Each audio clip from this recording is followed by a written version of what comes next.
Sup, you beautiful bastards? I hope you're having a fantastic Monday. Welcome back to the Philip DeFranco Show. Also, if one of the first things you're gonna write is, what do you think about the Fine Bros situation? I posted a video on that this morning on this channel. That's right, today you got 2 videos. So if you care about that, go watch that and then come back. And the first thing I wanna talk about today is a trend/internet challenge that has been blowing up over the past week, the underboob challenge. It has come up in several different versions, hashtag underboob challenge, hashtag pen challenge, hashtag carry pen under breast. According to reports, the trend started in China, initially popping up on Weibo, which is essentially their Twitter. People then saw that, sex sells, travels fast, boom, happens over here. Although this isn't an original concept, granted, like 7-8 months ago we talked about the, what was it, the Coke? Hold a Coke with your boobs challenge, that was an interesting day. And reportedly, a lot of this actually stems from the 1970s. There was a big debate about women wearing bras or not wearing bras. At some point it was said that, hey, if you put a pencil under your boobs and it stays there, you wear a bra. If not, you don't need one. Now, if it sounds like that's not based on science, it's because it's not. So somehow that turns into an old wives' tale based off of really nothing, and then now it pops up as a fun internet game. And I want to talk about 2 main things here because of this. The first is body positivity and body shaming. It seems like the only way people say, yeah, that's body positive, and you go girl, you're the best thing in the world, is if you have a certain body type. But if you're super fit or you're really busty, all of a sudden you're a whore. Stop bragging. And you often see those comments coming from the same people that say no one can tell me what to do with my body. So to those people I say, just don't care about the traditional sense of beauty and femininity. Sometimes anger can blind you from hypocritical action. Now, if anyone on either side is saying this is what a real woman looks like, fuck them. Because at the end of the day, you're not your bust size, you're not your hip size, you are you. You are who you are based on your actions. Which is why number 2, I loved all the people that then decide to make fun of this hashtag. Doing the under chin challenge, under roll challenge, under belly challenge. And I guess the main thing is love yourself. No matter who you are,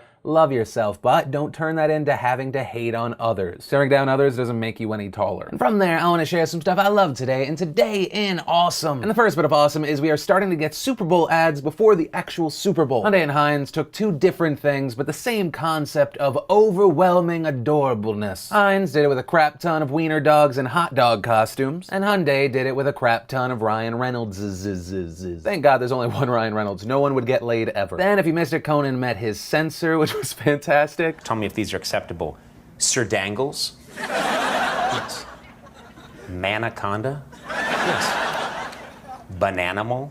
Yes. Then, of course, because everyone missed Donald Trump at the last Republican debate, Colbert decided to have a Trump-only debate. Donald versus Trump. It was a thing of beauty. I love Iowa. We've done really well here. All right, fairly stated. Mr. Trump, your thoughts. How stupid are the people of Iowa? And then, nation, because I'm a giver, we had our lovely lady and lovely man of the day, model Monica Alvarez, although Rita Ora did pose nude for a magazine. And for the men lovers of the nation, Michael Phelps, who showed up at ASU like this. Of course, if you'd like to see any of those people with their lack of clothes, any full version of anything I shared, or the secret link of the day, links as always are in the description down below. And huge news in music, not only because Drake just dropped a new song, but 2, the RIAA has dropped a huge bomb. The Recording Industry Association of America is saying they're changing how they see music. What I mean by that is if you are a musician today and your music is bought to a certain extent that your album goes gold, platinum, that's great, but streaming didn't count, like I said, until today. This is a game changer because they're now including video and audio streams of the songs. But that doesn't mean everyone went multi-platinum overnight. A stream is not equal to a purchase. The RIAA says that 1,500 streams, audio and visual, are equal to 10 tracks, which then equals 1 album sale. So this will have a big effect on music moving forward. This also had an instant effect on these 17 albums, so congratulations to them. Although crap, I didn't realize that Thriller was a 32-time multi-platinum album. And I mention this because it's great to see older companies just catching up to the internet, giving it credit. Granted, it's a credit that gives Rebecca Black's Friday music video the equivalent of around 56,000 album sales, but it's something. And then I want to talk about the Super Bowl, or the thing that all those people that bought sports shirts from me are going to care about during the Super Bowl. The Super Bowl ads, specifically the halftime ads. This year, those 30-second spots are reportedly costing $5 million, $170,000-ish a second. And the guys over at GoCompare.com started showing like what you could buy instead of actually paying for this spot. But it's also interesting because the things they showed off that you could buy instead are most of the things that are actually being advertised. So for them to break even on the gross, which isn't actually breaking even because it's not taking into account the cost of actually making said product, you could do 2.5 million Snickers, over 2 million bags of Skittles, 2.5 bottles of Budweiser, 1 million Doritos, 700,000 Gen Gems and Clash of Clans, which most likely someone from Dubai has already done. Or I'm sorry, also Japan. I played that game for 2 days, was like, no. 664,000 plus Kindles, 52,000 years of Netflix, 4 million cans of Coke, and 200 Toyota Priuses. So if you're ever feeling bad about life, just realize that people are spending millions of dollars because you matter. Granted, the importance of you should be diluted by around, I don't know, several tens of millions of people's worth. You know, you matter. You're a unique snowflake, just like everybody else. Actually, I'm a nerd, so I just did the math. If at peak there are 121 million people watching, you are worth just a little over 4 cents. So that's really interesting. And the last thing I want to talk about today is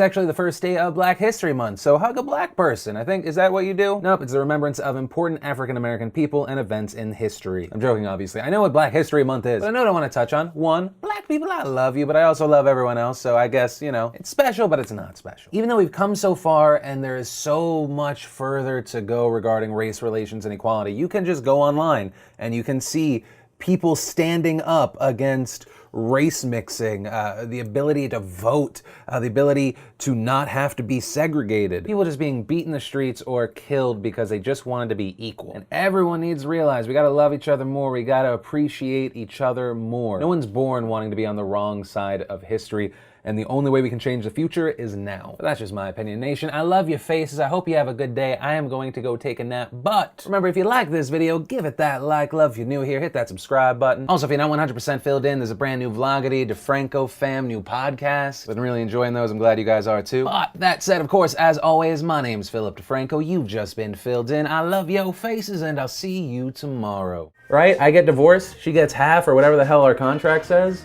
That's great. That's fine. Dick pic? My life is forever changed. I don't know if I want to say this. Do you want to say it? I hope we're on the same page. I hope to God we're on the same page. Let's play a game. Let's see. Boner? Oh yeah, boner. Has my hair been fucked the entire time?